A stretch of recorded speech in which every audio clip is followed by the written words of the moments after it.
What can you do for Prime Day? You can do this. This is a three-phase launch process. Phase one is investment slash analysis. Phase two is optimization. Phase three is profits. Phase one, you're not really thinking about profits. You're just thinking about spending, spending, spending, spending. This sounds counterintuitive, but if you write down all the information, if you ingest all of the information from your keyword reports and everything that happens from investments, you learn from what's happening. And when you learn from what's happening, you can kind of modify and transform your keyword campaigns into really good campaigns because of what you learned. That's why phase one is investment slash analysis. Phase two is optimization. Optimization is basically between 20 to 40% takeoffs. You want to turn down the advertisements to that. Takeoffs is total advertising cost. So take your total sales, get 20 to 40% of that, and that would be phase two. And then phase three is when you hit under 20% because everything is going well. Let me show you an example of what I mean. So I'm going to show you a client known as VK. And this was in 2021. This is a perfect example of the three-phase launch process. So here in November, this is November 2021. This is very close to Black Friday week. And they opted for the three-phase launch process, with phase one being in the week of Black Friday. Look at how the spend skyrockets. Here in this week, this is November 15th, November 21st, they spent $1,720. And then here, Black Friday week, they spend $13,000. Huge increase. The sales doubled. That's true, but the spend got so high that it's obviously not worth it. You know, you lose a lot of money.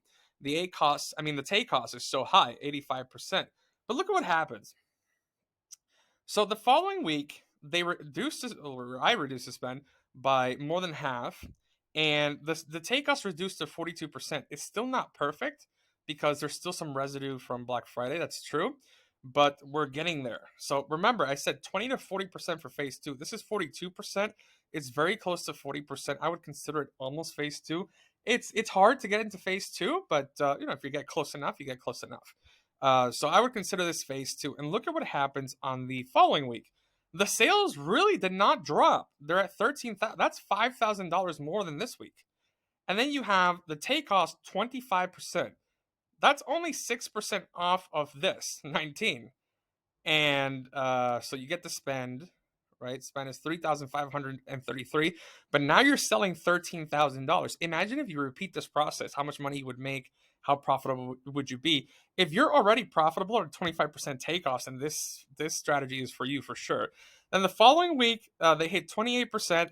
And then in December and in the New Year's, it's really hard. It's a really tough kind of 2 weeks. But look at January. In January, the first 2 weeks were so good. 18%. This is actually less than this week. This is more profitable than the first week, and we made like almost $5,000 more. Actually, I think it's almost $4,000 more.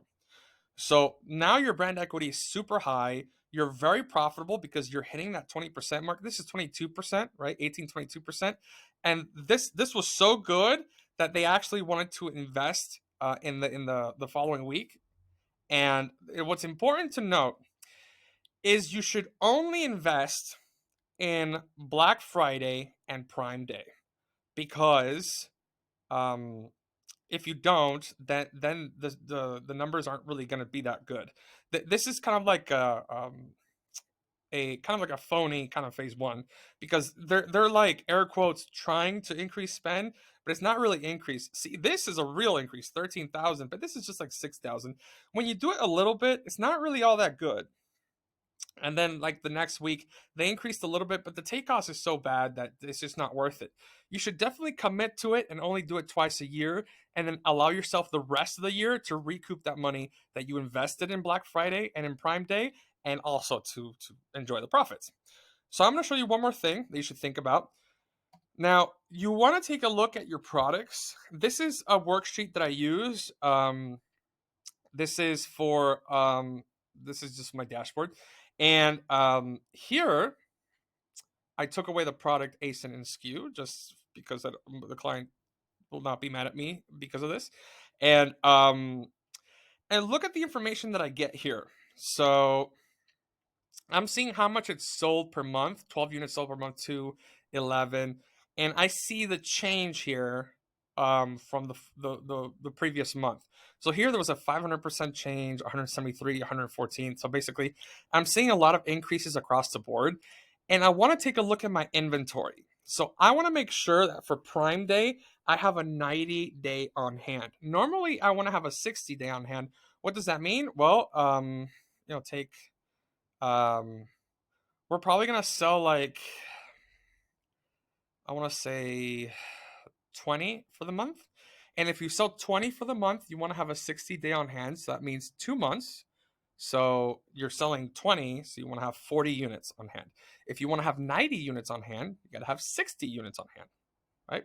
So that's how it works. And you want to have at least 90-day on hand for all of your products, and for Prime Day and for Black Friday. But for any other day of the year, you want to have like a 60-day on hand. You don't want to pay too much in storage fees, but you want to take a look at your trends. See, lately the percentages have been up. Here, I think it's the same. I'm not really sure what happened here because I erased the ASINs.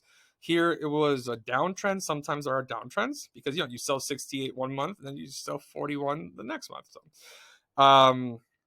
So yeah, just take a look at all of your trends, what's happening with your inventory, and keep a 90-day on hand for Prime Day. Because if you're gonna take the 3-phase launch process, you're gonna use it, you're gonna sell a lot. So if you're gonna sell a lot, you want to make sure that you have the inventory to supply that day and the following days, because the following days you're gonna sell way more and you don't want to get caught off guard, especially if you're a high volume seller.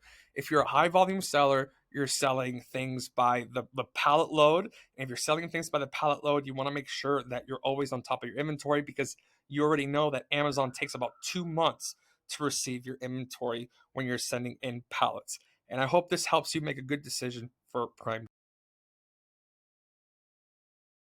As an Amazon seller, you can hire an experienced virtual assistant on eCompeteSolutions.com.